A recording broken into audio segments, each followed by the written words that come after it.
शान्ताकारं भुजगशयनं पद्मनाभं सुरेशं विश्वाधारं गगनसदृशं मेघवर्णं शुभांगं लक्ष्मीकान्तं कमलनयनं योगिभिर्ध्यानगम्यं वन्दे विष्णुं भवभयहरं सर्वलोकैकनाथम्।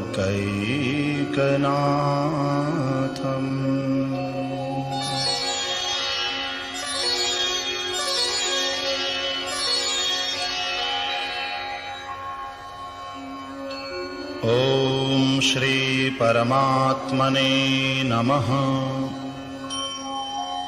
अथ श्री विष्णु सहस्रनाम स्तोत्रम् यस्य स्मरणमात्रेण जन्म संसार बन्धनात् विमुच्यते। नमस्तस्मै विष्णवे। तपः परमं यो महद्ब्रह्म परमं यः परायणम् पवित्राणां पवित्रं यो मंगलानां च मंगलम् दैवतं देवतानां च भूतानां यो व्ययः पिता यतः सर्वाणि भूतानि भवन्त्यादियुगागमे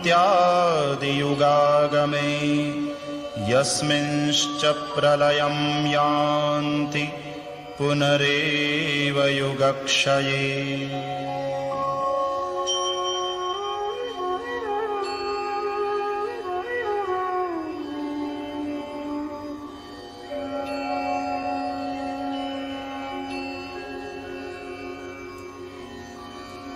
तस्य लोकप्रधानस्य जगन्नाथस्य भूपते विष्णोर्नाम सहस्रं मे शृणु पापभयापहम्।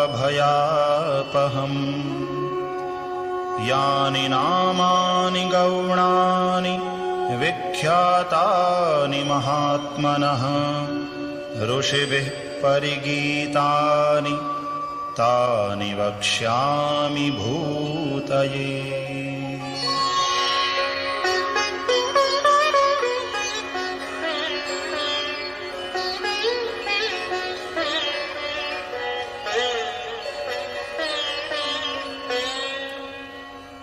ॐ विश्वं विष्णुर्वषट्कारो भूतभव्यभवत्प्रभुः भूतकृद्भूतभृद्भावो भूतात्मा भूतभावनः भूतात्मा परमात्मा च मुक्तानां परमा गतिः अव्ययः पुरुषः साक्षी क्षेत्रज्ञोऽक्षर एव च।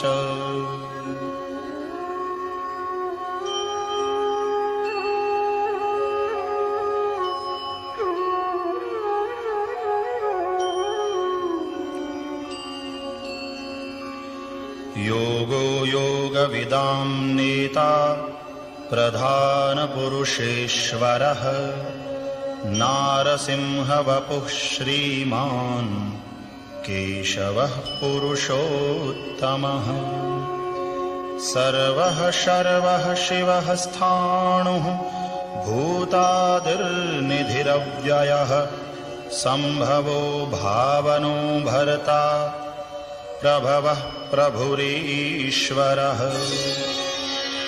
स्वयंभूः शम्भुरादित्यः पुष्कराक्षो महास्वनः अनादिनिधनो धाता विधाता धातुरुत्तमः पुरुषोत्तमः अप्रमेयो ऋषिकेशः पद्मनामोऽमरप्रभुः विश्वकर्मा मनुस्त्वष्टा स्थविष्ठः स्थविरो ध्रुवः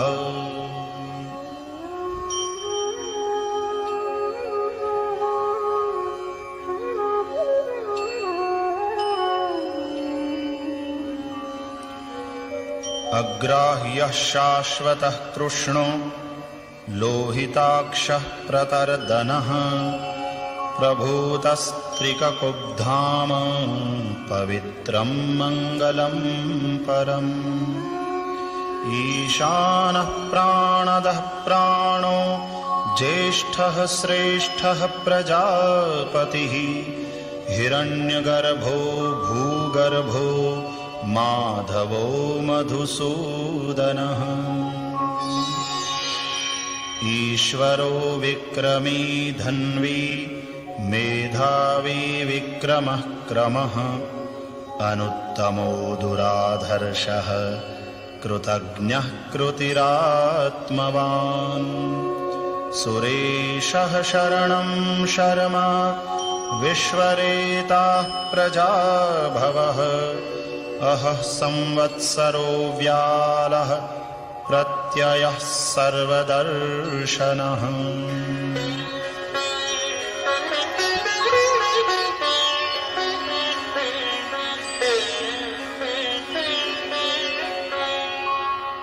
अजः सर्वेश्वरः सिद्धः सिद्धिः सर्वादिरच्युतः वृषा कपिरमेयात्मा सर्वयोगविनिःसृतः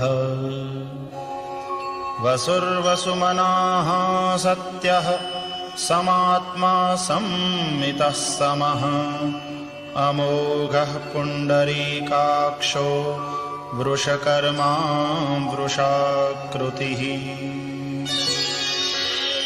रुद्रो बहुशिरा बभ्रुर्विश्वयोनिः शुचिश्रवाः अमृतः शाश्वतस्थाणुः वरारोहो महातपाः सर्वगः सर्वविद्भानुर्विश्वक्सेनो जनार्दनः वेदो वेदविदव्यङ्गो वेदाङ्गो वेदवित् कविः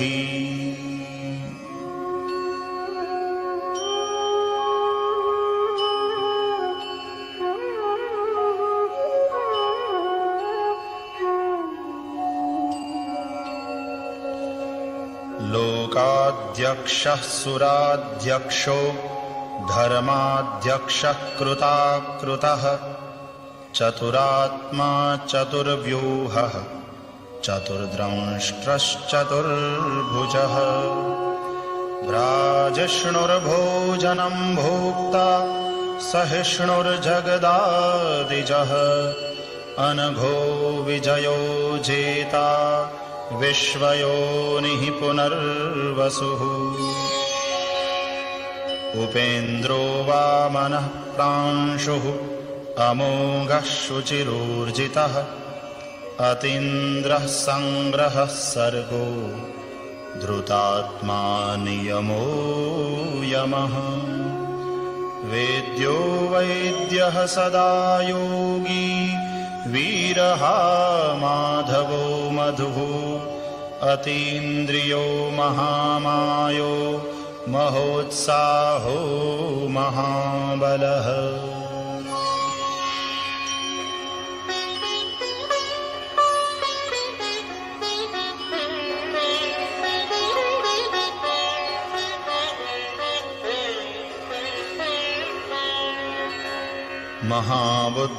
महाबुद्धिर्महावीर्यो महाशक्तिर्महाद्युतिः अनिर्देश्य वपुः श्रीमान् अमेयात्मा महादृधृक् महेश्वासो महीभर्ता श्रीनिवासः सतां गतिः अनिरुद्धः सुरानन्दो गोविन्दो गोविदां पतिः मरीचिर्दमनो हंसः सुपर्णो भुजगोत्तमः हिरण्यनाभः सुतपाः पद्मनाभः प्रजापतिः अमृत्युः सर्वदृक्सिंहः सन्धाता सन्धिमान् स्थिरः अजो दुर्मर्षणः शास्ता विश्रुतात्मा सुरारिः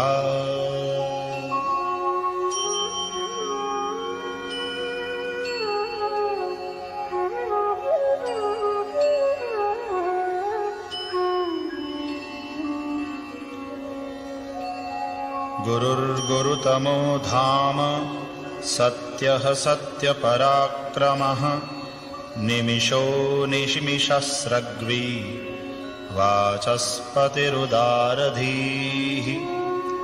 अग्रणीर्ग्रामणीः श्रीमान् न्यायो नेता समीरणः सहस्रमूर्धा विश्वात्मा सहस्राक्षः सहस्रपात् आवर्तनो निवृत्तात्मा संवृतः सम्प्रमर्दनः अहः संवर्तको वह्निः अनिलो धरणीधरः सुप्रसादः प्रसन्नात्मा विश्वधृग्विश्वभुग्विभुः सत्कर्ता सत्कृतः साधुर्जह्नुर्नारायणो नरः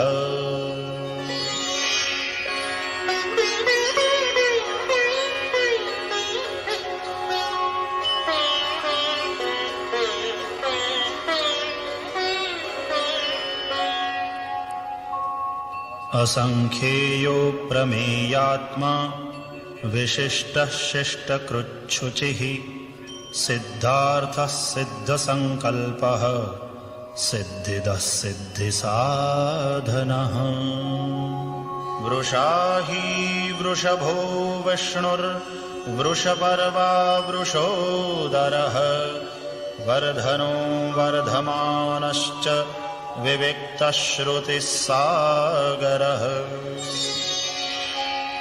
सुभुजो दुर्धरो वाग्मी महेन्द्रो वसुदो वसुः नैकरूपो बृहद्रूपः शिपिविष्टः प्रकाशनः ओजस्तेजोद्युतिधरः प्रकाशात्मा प्रतापनः रुद्धः स्पष्टाक्षरो मन्त्रः चन्द्रांशुर्भास्करद्युतिः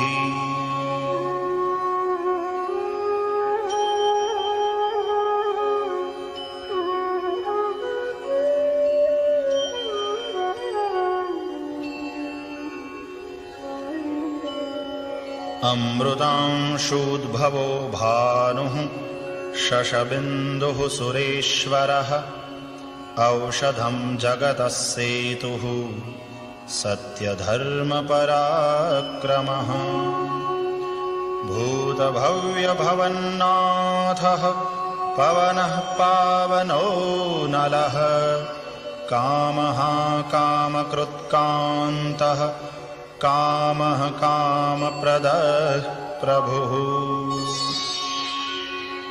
युगादिकृद्युगावर्तो नैकमायो महाशनः अदृश्यो व्यक्तरूपश्च सहस्रजिदनन्तजित् इष्टो विशिष्टः शिष्टेष्टः शिखण्डी नहुषो वृषः क्रोधः क्रोधकृत्कर्ता विश्वबाहुर्महीधरः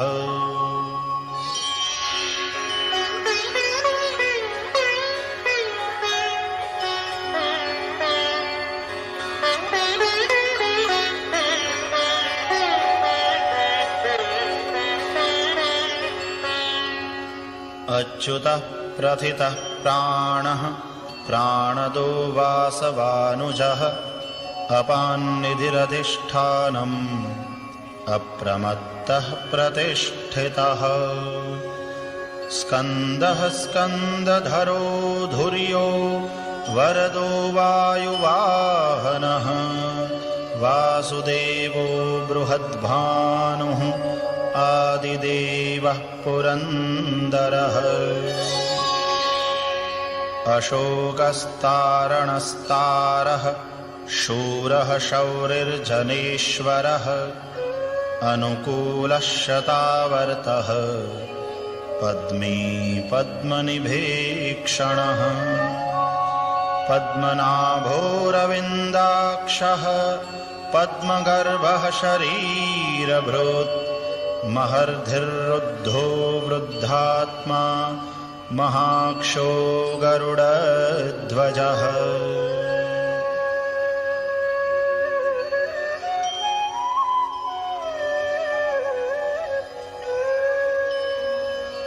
अतुलः शरभो भीमः समयज्ञो हविर्हरिः सर्वलक्षणलक्षण्यो लक्ष्मीवान् समितिञ्जयः विक्षरो रोहितो मार्गो हेतुर्दामोदरः सहः महीधरो महाभागो वेगवानमिताशनः उद्भवः क्षोभणो देवः श्रीगर्भः परमेश्वरः करणं कारणं कर्ता विकर्ता गहनो गुहः व्यवसायो व्यवस्थानः संस्थानस्थानदो ध्रुवः परर्धिः परमः स्पष्टः तुष्टः पुष्टः शुभेक्षणः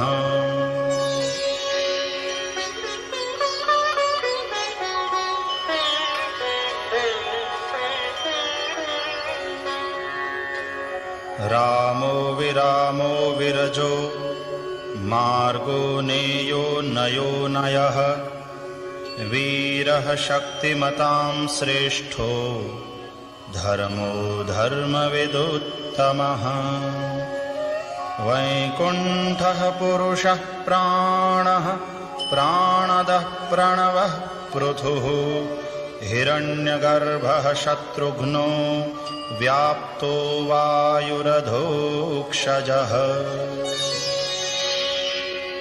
ऋतुः सुदर्शनः कालः परमेष्ठी परिग्रहः उग्रः संवत्सरो दक्षो विश्रामो विश्वदक्षिणः विस्तारस्थावरस्थाणुः प्रमाणं बीजमव्ययम् अर्थोऽनर्थो महाकोशो महाभोगो महाधनः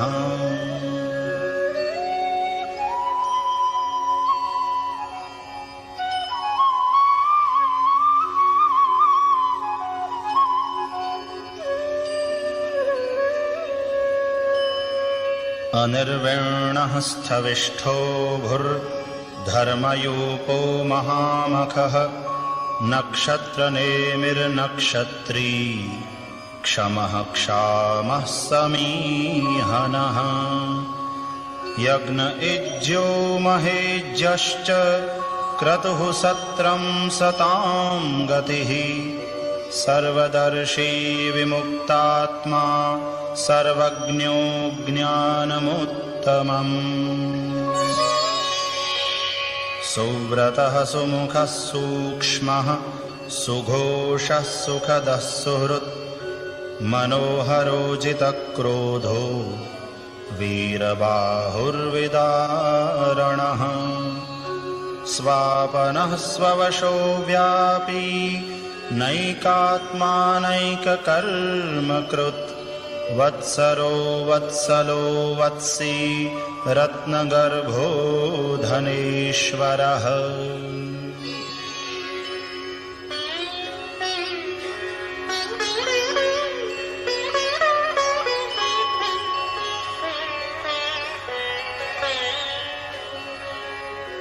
धर्मगुप्धर्मकृद्धर्मी सदसत्क्षरमक्षरम् अविज्ञाता सहस्रांशुः विधाता कृतलक्षणः गभस्तिनेमिः सत्त्वस्थः सिंहो भूतमहेश्वरः आदिदेवो महादेवो देवेशो देवभृद्गुरुः उत्तरो गोपतिर्गोप्ता ज्ञानगम्यः पुरातनः शरीरभूतभृद्भोक्ता कपीन्द्रो भूरिदक्षिणः सोमपोऽमृतपः सोमः पुरुजित्पुरुषोत्तमः विनयो जयः सत्यसन्धो दाशार्हः सात्वतां पतिः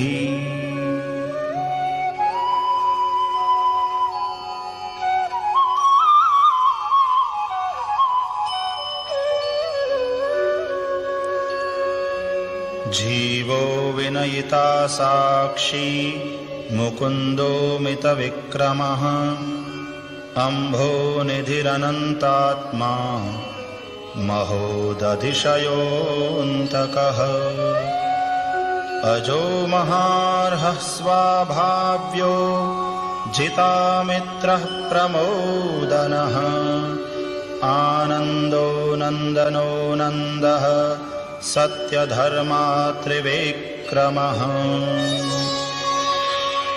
महर्षिः कपिलाचार्यः कृतज्ञो मेदिनीपतिः त्रिपदस्त्रिदशाध्यक्षो महाशृङ्गः कृतान्तकृत् महावराहो गोविन्दः सुषेणः कनकाङ्गदी गुह्यो गभीरो गहनो गुप्तश्चक्रगदाधरः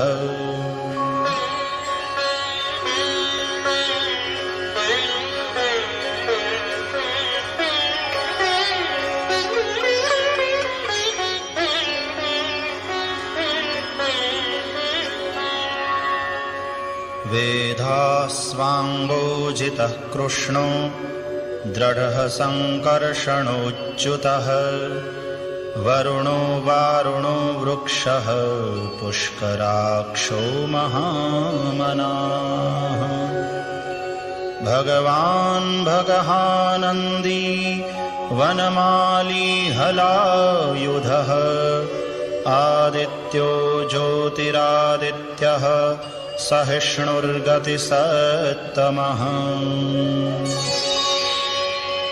सुधन्वा खण्डपरशुर्दारुणो द्रविणप्रदः दिविस्पृक् सर्वद्रग्व्यासो वाचस्पतिरयो निजः त्रिसामा सामगः साम निर्वाणं भेषजं भिषक् सन्न्यासकृच्छमः शान्तो निष्ठा शान्तिः परायणः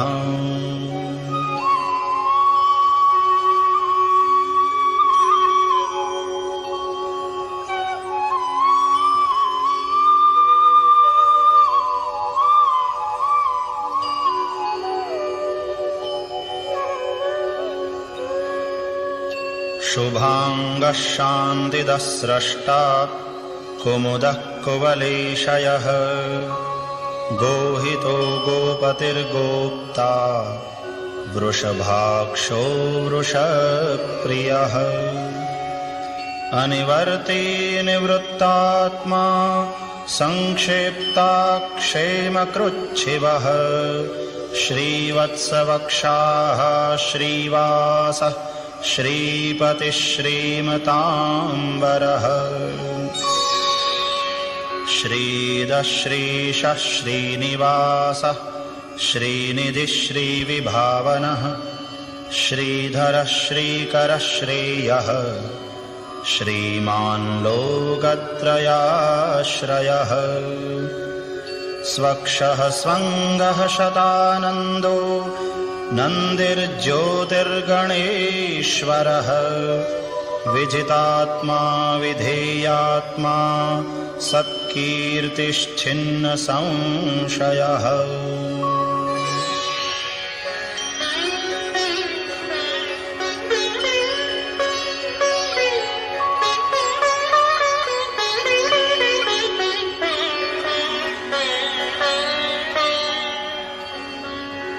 उदीर्णः सर्वतश्चक्षुः अनीशः शाश्वतस्थिरः भूषयो भूषणो भूतिः विशोकः शोकनाशनः।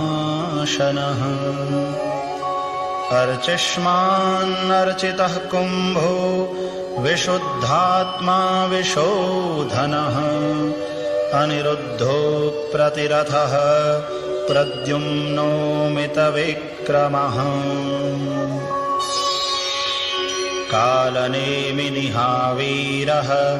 शौरिः शूरजनेश्वरः त्रिलोकात्मा त्रिलोकेशः केशवः केशिहा हरिः। कामदेवः कामपालः कामीकान्तः कृतागमः अनिर्देश्य वपुर्विष्णुर्वीरोऽनन्तो धनञ्जयः।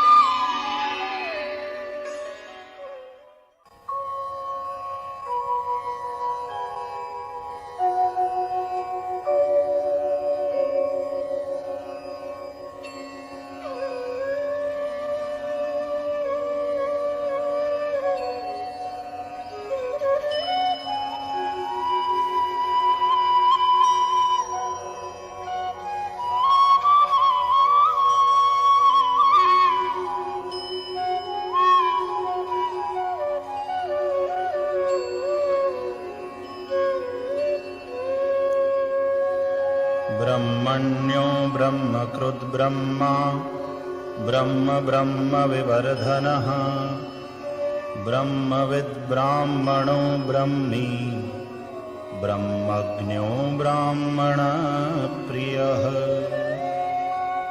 महाक्रमो महाकर्मा महातेजा महोरगः महाक्रतुर्महायज्वा महायज्ञो महाहविः।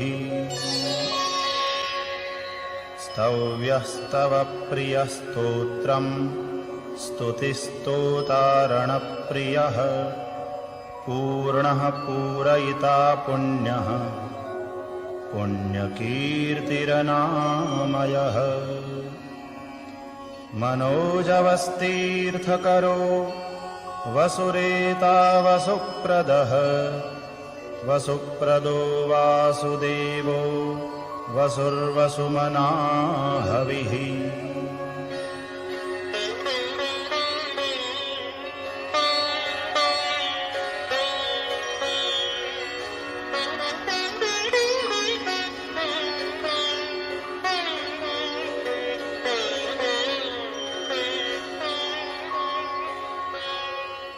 सद्गतिः सत्कृतिः सत्ता सद्भूतिः सत्परायणः शूरसेनो यदुश्रेष्ठः सन्निवासः सुयामुनः। भूतावासो वासुदेवः सर्वासु निलयो नलः दर्पः दर्पदो द्रप्तो दुर्धरोऽधापराजितः।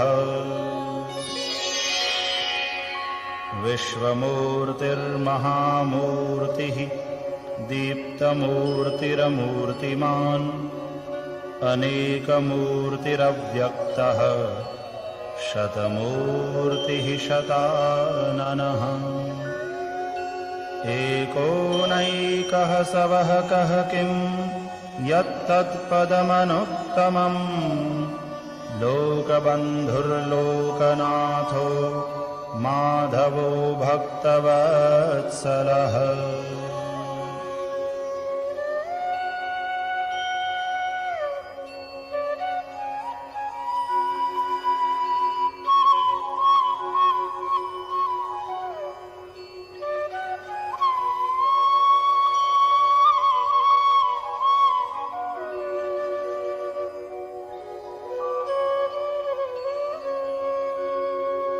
सुवर्णवर्णो हेमांगो वरांगश्चंदनांगदी वीरहा विषमशून्यो घृताशीरचलश्चलः अमानी मानदो मान्यो लोकस्वामी त्रिलोकधृक् सुमेधा मेधजो धन्यः सत्यमेधाधराधरः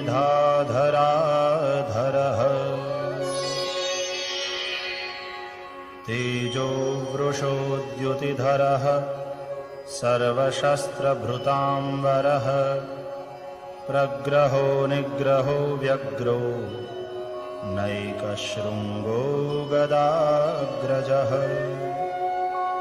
चतुर्मूर्तिश्चतुर्बाहुः चतुर्व्यूहश्चतुर्गतिः चतुरात्मा चतुर्भावः चतुर्वेदविदेकपात्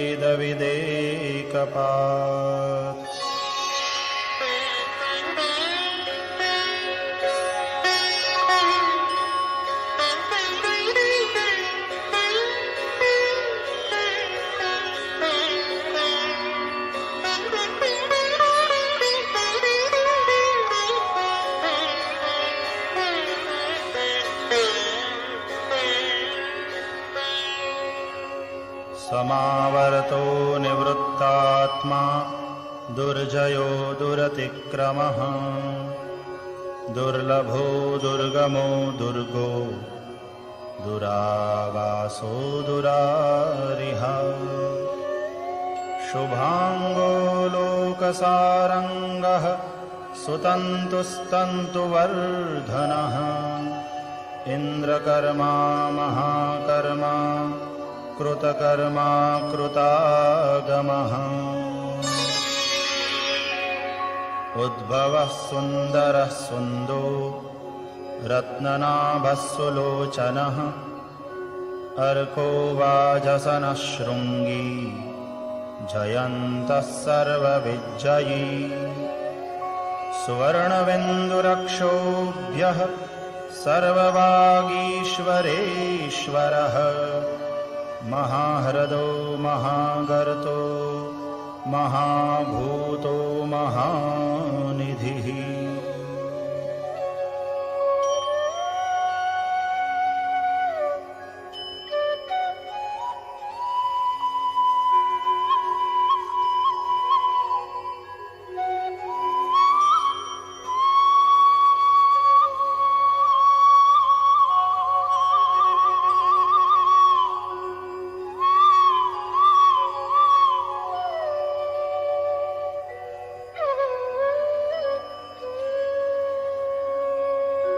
कुमुदः कुन्दरः कुन्दः पर्जन्यः पावनो नीलः अमृतांशोऽमृतवपुः सर्वज्ञः सर्वतोमुखः सुलभः सुव्रतः सिद्धः शत्रुजिच्छत्रुतापनः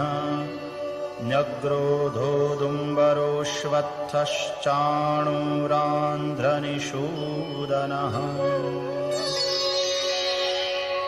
सहस्रार्चिः सप्तजिह्वः सप्तैधाः सप्तवाहनः अमूर्तिरनघोचिन्त्यो भयकृद्भयनाशनः अणुर्बृहत्कृशः स्थूलो गुणभृन्निर्गुणो महान् अद्रुतस्वद्रुतस्वास्यः प्राग्वंशो वंशवर्धनः।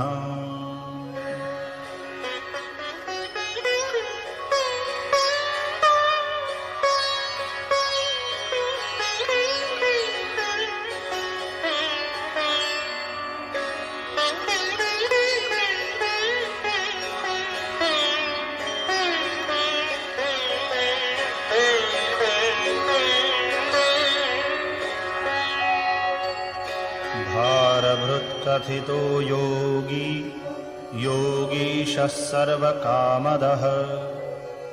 आश्रमश्रमणक्षामः सुपर्णो वायुवाहनः। धनुर्धरो धनुर्वेदो दण्डो दमयिता दमः। अपराजितः सर्वसहो नियन्ता नियमो यमः। सत्त्ववान् सात्विकः सत्यः सत्यधर्मपरायणः। अभिप्रायः प्रियार्होर्हः प्रियकृत्प्रीतिवर्धनः। विहाय सगतिर्ज्योतिः सुरुचिर्हुतभुग्विभुः। रविर्विरोचनः सूर्यः सविता रविलोचनः।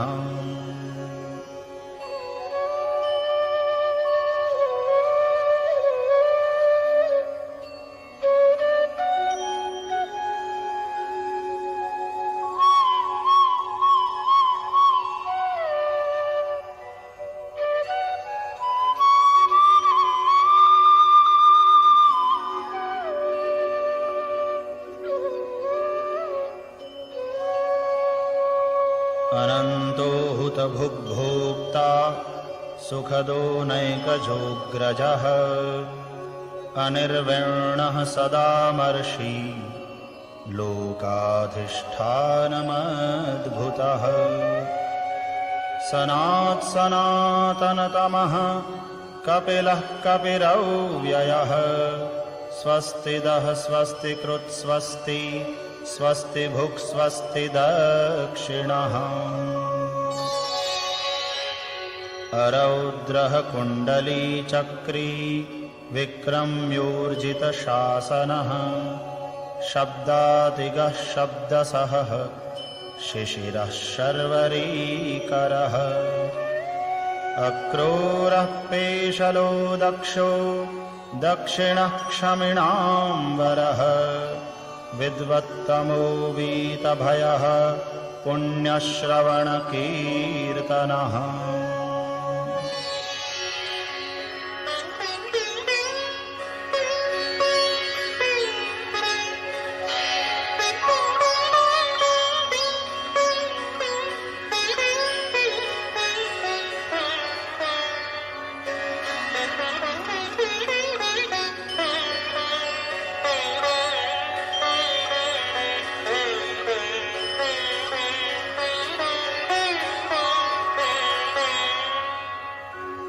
उत्तारणो दुष्कृतिः पुण्यो दुःस्वप्ननाशनः। वीरः रक्षणः सन्तो जीवनः पर्यवस्थितः। अनन्तरूपोऽनन्तश्रीः जितमन्युर्भयापहः।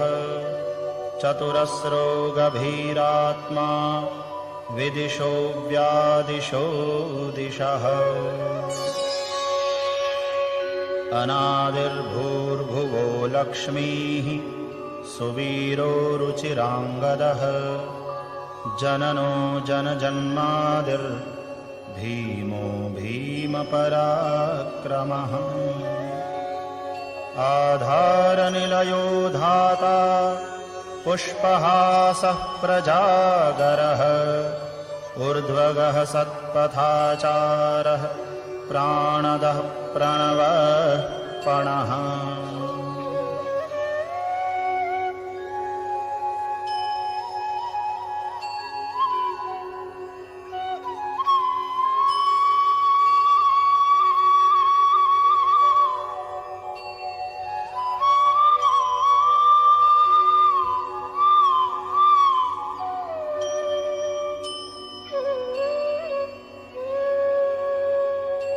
प्रमाणं प्राणनिलयः प्राणभृत् प्राणजीवनः तत्त्वं तत्त्वविदेकात्मा जन्म मृत्युजरातिगः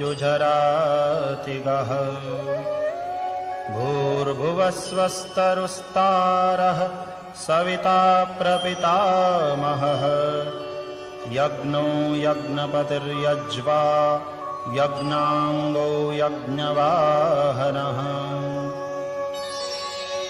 यज्ञभृद्यज्ञकृद्यज्ञी यज्ञभुग्यज्ञसाधनः यज्ञान्तकृद्यज्ञगुह्यम् अन्नमन्नादयेव च आत्मयोनिस्वयं जातो वैखानः सामगायनः देवकीनन्दनस्रष्टा क्षितीशः पापनाशनः शङ्खभृन्नन्दकी चक्री शार्ङ्गधन्वा गदाधरः रथाङ्गपाणिरक्षोभ्यः सर्वप्रहरणायुधः सर्वप्रहरणायुध ॐ नम इति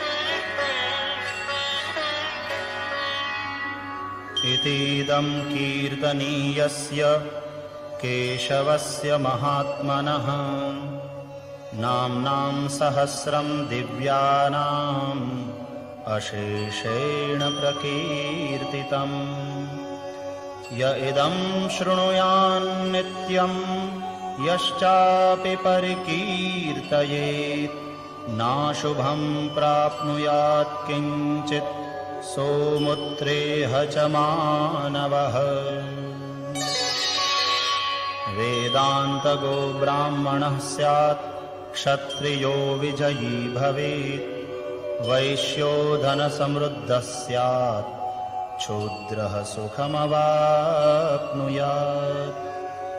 धर्मार्थी प्राप्नुयात् धर्मम् अर्थार्थी चार्थमाप्नुयात् कामानवाप्नुयात् कामी प्रजार्थी प्राप्नुयात् प्रजाम्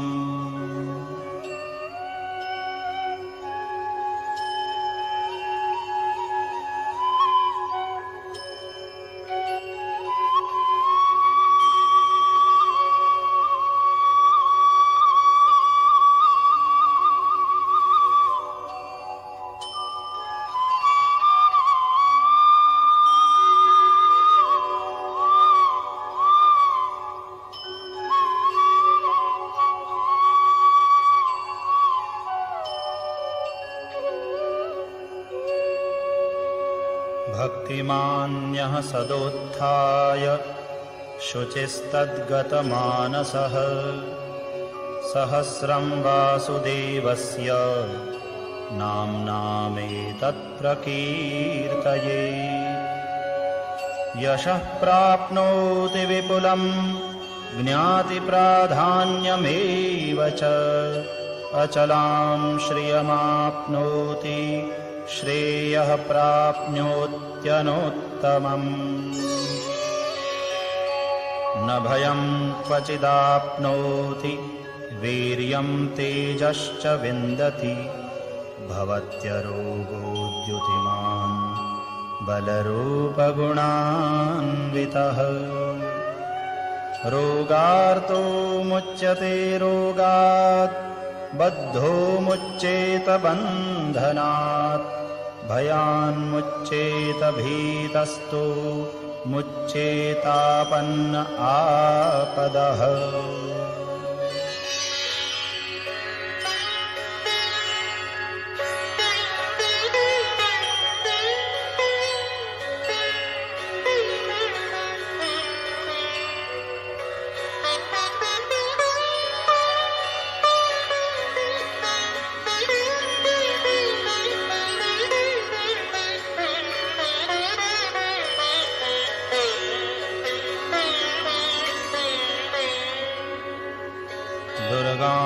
नियतितरत्याशु पुरुषः पुरुषोत्तमम् स्तुवन्नाम सहस्रेण नित्यं भक्तिसमन्वितः वासुदेवाश्रयो मर्त्यो वासुदेवपरायणः सर्वपापविशुद्धात्मा याति ब्रह्म सनातनम् न वासुदेवभक्तानाम्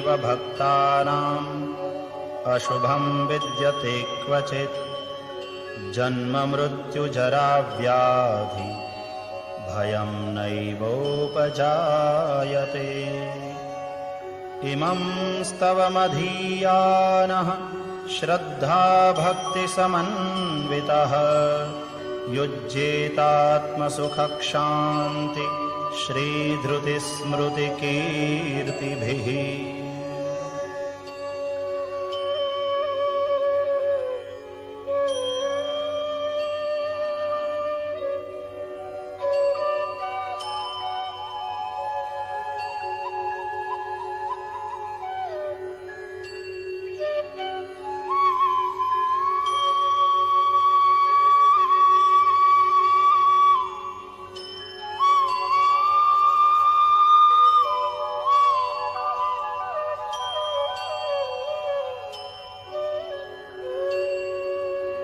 न क्रोधो न च मात्सर्यं न लोभो नाशुभा मतिः भवन्ति कृतपुण्यानां भक्तानां पुरुषोत्तमे द्यौः स चन्द्रार्कनक्षत्रा खं दिशो भुर्महो दधिः वासुदेवस्य वीर्येण विधृतानि महात्मनः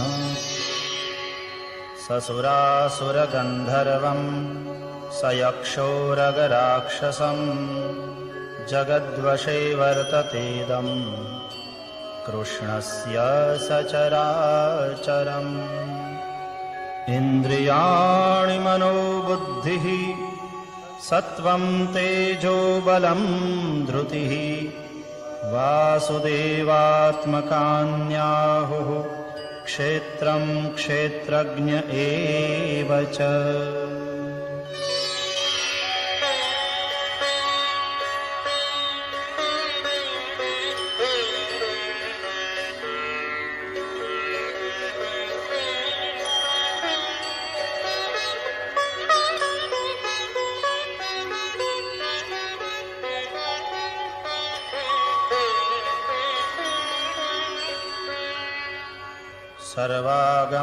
सर्वागमानामाचारः प्रथमं परिकल्पते आचारप्रभवो धर्मो धर्मस्य प्रभुरच्युतः ऋषयः पितरो देवा महाभूतानि धातवः जङ्गमा जङ्गमं चेदं जगन्नारायणोद्भवम्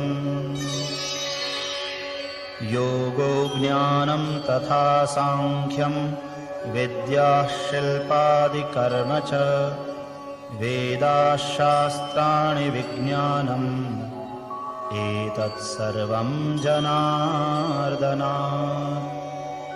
एको विष्णुर्महद्भूतं पृथग्भूतान्यनेकशः त्रीन् लोकान् व्याप्य भूतात्मा भुङ्क्ते विश्वभुगौ व्ययः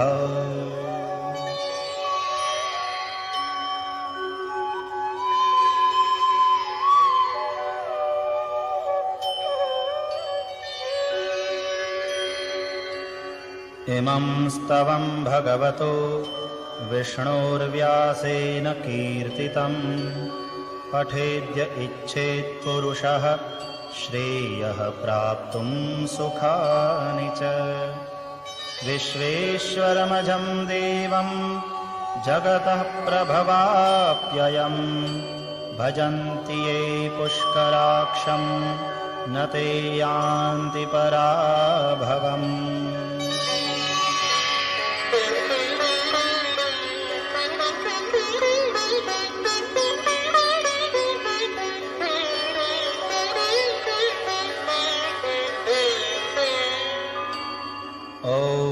तत्सदिति श्रीमहाभारते शतसाहस्र्यां संहितायां वैयासिक्याम् आनुशासनिके पर्वणि भीष्मयुधिष्ठिरसंवादे श्रीविष्णोर्दिव्यसहस्रनामस्तोत्रम्।